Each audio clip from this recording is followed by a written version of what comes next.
Jude's using my favorite tool.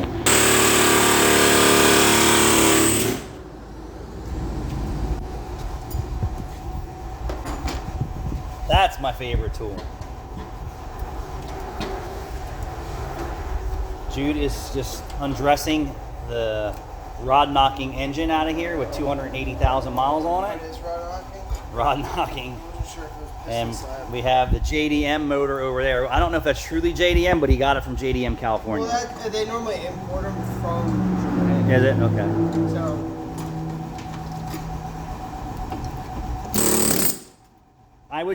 I would trust imported from Japan more than I would trust